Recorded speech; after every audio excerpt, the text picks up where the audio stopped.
జగన్మోహన్ రెడ్డి గారి నూతన ఆలోచన ప్రకారం క్రీడా పండుగ జరుగుతుంది. వెంకటగిరి ప్రజలకు దీనికి ఒక లింక్ ఒకటి ఉంది. ఏంటదంటే బాబు జాతర 1.5 రోజు ఉండేది.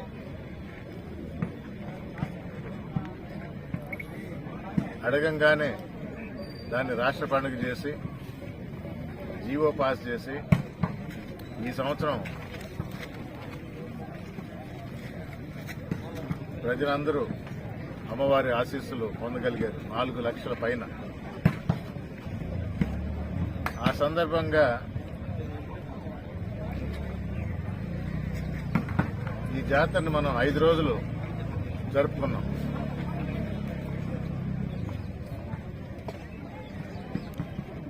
ఐదు రోజులు కాకుండా ఈ క్రీడా పండుగ 50 రోజులు జరిపేటట్టు రాష్ట్రం అంతా ఒక నూతన ఆలోచనతో మన ముఖ్యమంత్రి జగన్మోహన్ రెడ్డి గారు దీన్ని రూపొందించారు. 50 రోజుల క్రీడా పండుగ. ఇది ఎలక్షన్ కోసం అని ప్రతిపక్షాలు అంటుండే.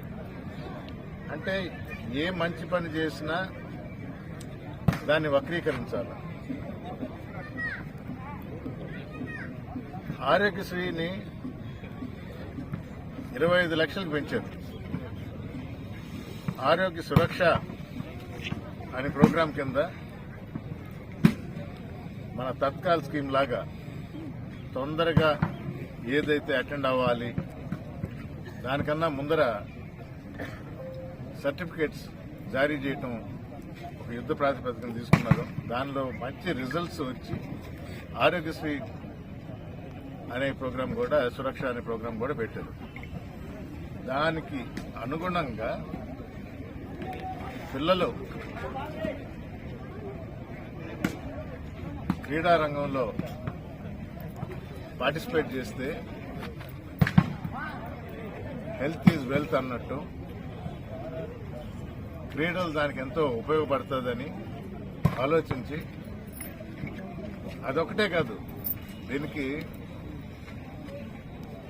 రకరకాల ఉపయోగాలు ఉన్నాయి. యువతలోని నైపుణ్యాన్ని వెలికితీస్తుంది క్రీడలు. లీడర్షిప్ ని ఎస్టాబ్లిష్ చేస్తుంది క్రీడలు. కలిసికట్టుగా ఒక టీమ్ గా ఎలా పనిచేయాలనేది నేర్పిస్తుంది ఈ క్రీడలు. ఇండివిజువల్ గేమ్స్ లో ఇండివిజువాలిటీని వెలికితీస్తుంది ఈ క్రీడలు. ఇలా ప్రతి ఒక్కరూ ఆంధ్ర రాష్ట్రంలో కాదు, దేశం మొత్తం మీద కూడా భారతదేశం డెవలపింగ్ నేషన్ నుంచి డెవలప్డ్ నేషన్ గా త్వరలో కాబోతుంది. చాలా దూరం వచ్చాం. ప్రతి దేశంలో కాదు, ప్రపంచంలోనే అన్ని దేశాలు మన వైపు చూస్తున్నాయి. క్రీడల్లో ఏషియన్ గేమ్సే కాదు, ఒలింపిక్స్ లో కూడా మెడల్ సాధించాలని గ్రాస్ రూట్ లెవెల్, అంటే ఇక్కడి నుంచే మొదలవుద్ది.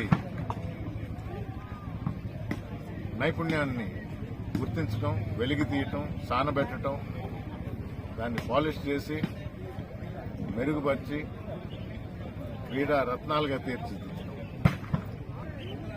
ఎస్టాబ్లిష్ అయిన ప్లేయర్స్తో, ఎస్టాబ్లిష్ అయిన టీమ్స్తో టైప్ అయి వారితో కలిపి మన రత్నాల్ని మెరుగుపరచడానికి ముందుకు పోతుంది.